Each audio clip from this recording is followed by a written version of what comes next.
Good afternoon. Welcome to the April 23rd edition of Sports on Sunset. I'm Big Ball Billy. I'm hormones. Yeah, you do rage with hormones. Yeah. Here's a question that's vague, that's just vexed me. It's plagued. It's like something I can't get out of my brain. Why do some teams always seem to be at least competitive? And why do some teams just seem to suck all the time? There has to be a reason for it. Now, I don't want to oversimplify something, but I think there are certain franchises where you can actually explain why they consistently suck, and that's what we want to talk about today. The thesis is this. A team, whether it be the Lakers, the Vikings, the Marlins, whatever, it's still a business. And a business has to have a plan in order to succeed. You can be an entrepreneur. You can pick up a book by Tony Robbins and it'll tell you, hey, you need plans. The problem is plans don't work all the time. So for me, I think many franchises out there simply have ugly, horrible business plans that don't make sense for the sports that they play in. I have a couple in mind that I want to dissect. Is there anything in your, because list off your teams. I know you're a Bears fan. List off your other ones. Bears fan, Pistons fan, Detroit Red Wings. Okay. Of the three, I think we can all agree that the team that although they have had a couple of titles, the team that consistently is Detroit, the Pistons. Can you explain, do you agree then with my thesis, at least? That teams are somehow built to lose. Yeah. Yeah. But by virtue of following a plan, and the plan is just a horrible plan. Right. Okay? The plan, of course, is save owner plan. I don't necessarily think that that's always the case. What was the case with Donald Sterling? Oh, well, no, you can make the case for certain teams. For example, the Florida/Miami Marlins. And, whose owner... Wasn't it for a long time, Donald Sterling was the only one turning a massive profit? Oh, yeah. But with that, other teams were making profits. Yeah, but he was earning more than everybody else. Right. But with that said, we're not talking... Okay, well, let me ask you this then. Do you believe, in your opinion, because would you agree with the thesis that the current business model that the Detroit Pistons use is not working? Well, certainly. With that said, I don't necessarily know if that means that it's not working because of owner profit. You could have great intentions with your business plan and still suck. It's not working because they've made horrible business decisions as far as the players go. They've thrown money at players that had 1 or 2 great years and then expect them to produce. It's not going to work that way. Okay. Well, let me give you an example, counterpoint. You take the LA Lakers. I think their business plan for the team is very simple. Get the absolute best center possible because in basketball, height makes right. With the exception, of course, of, say, when Magic ran the team, Kobe ran the team. But even when Magic ran the team, he had Kareem. Kobe had the first phrase, he had Shaq. And then later on, he had Pau Gasol and Bryant, etc. There's nothing wrong with that plan. It makes perfect sense. Yeah. And the Red Wings have their own plan. That's why they've been consistently good. Yeah. The Chicago Bears are not always Super Bowl contenders. With that said, playoff contenders. Yeah, and they have a plan that for them works. Yeah. Strong defense, established the run, and I can't argue with that. Yeah. What is Detroit missing? The Red Wings? No, I'm sorry, the Pistons. Oh, the Pistons. What they're missing is a good scout. Someone that can actually scout college. They've made horrible draft picks over the last 4.5 years. Is it possible that they tried to change their business plan from tough defense to out San Antonio? This is a horrible word. San Antonio? Yeah, outdoing San Antonio in terms of the foreign market. We all remember Darko Milicic, and they have drafted out of Europe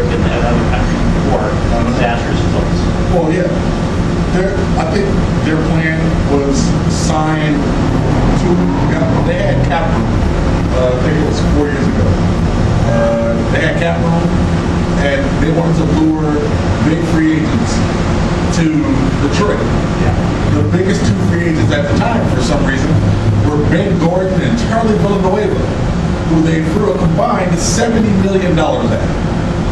That was a mistake that Joe DeMars has made, along with the other horrible mistakes that Joe DeMars has made. Give me an example. Let's go away from your favorite teams. Give me an example of a team where it's like, I know what they're trying to do. It should make sense, but it doesn't work, and I know why it doesn't work. The Tampa Bay Buccaneers. Describe what you believe their business plan to be, and what is it about it that does not work? What I believe they're trying to do is build around Josh Freeman. Give him a great defense and basically built through signing good players, because they believe, and they rightfully believe, they're a good defense away from actually winning a title. If they had a good defense and to build around this offense that they built, they could actually do some damage. And so how does the Revis trade fit into that business plan? Well, the trade and signing of Revis fits into this, because they believe this quarterback will be able to stop a number one wide receiver. Where is the plan flawed? Revis is not going to be able to come back 100% and stop a number one wide receiver. They just spent $16 million this year, because again, it's a $96 million contract. They just spent $16 million this year to get a guy that's not going to be able to stop anybody consistently. Name a team out there that has a model for their franchise where it's like, I wish a team I liked followed that. For example, is there a team that has a better model than, say, the Bears? I would say, better than the Bears. Well, I don't have an issue with the way the Red Wings conduct themselves. Right. Let's see. What team conducts? It's built a better team than the Bears. Consistent. And you can tell why. I mean, some things you can just tell. But please continue. I would say the Ravens. Okay. Up until this year, when apparently everybody has jumped ship and retired, they built a strong defense that were determined to stay together, because they knew this team was strong defensively. They were only a quarterback and a couple wide receivers away from winning it all. I have two teams off the top of my head that I think have great intentions, but their business plan is flawed, and fatally flawed, and will never lead them to the title. The first one would be the San Diego Chargers. Yeah. Here's the reason why. The San Diego Chargers have always, and this is the flaw for those of you who believe that the NFL is a pass first and foremost league, okay? They pass.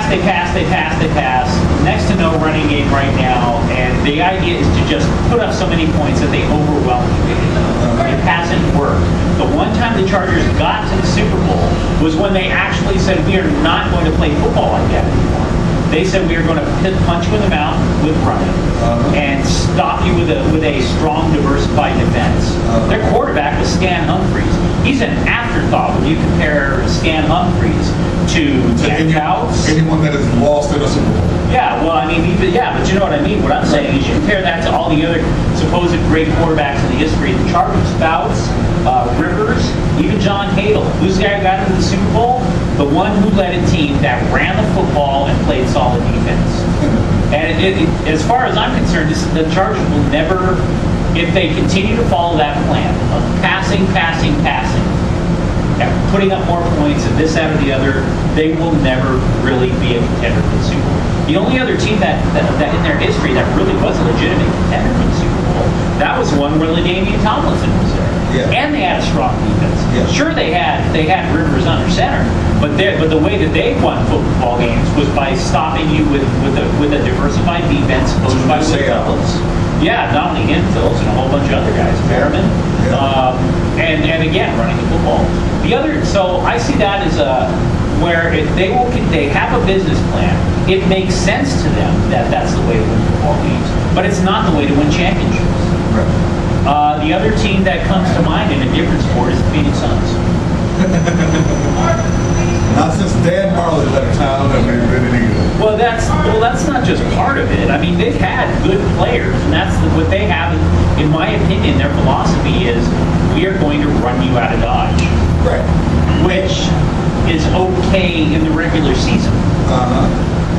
You get punched in the mouth, and you don't have anybody. That's why they never could beat the Lakers for the division title, except for The Charles Barkley. Precisely. Yeah. Because they had nobody to out-muscle all the Laker centers because the Lakers' plan was superior. We were like, we don't care what we have to do. We'll even trade the number 2 center to get the number 1, who we think is the number 1 center. And they were right. Yeah. Like here's the thing about the Phoenix Suns. The reason they're flawed now is because they're doing the same thing actually the Detroit Pistons are doing. Find the hottest player that is young and up and coming.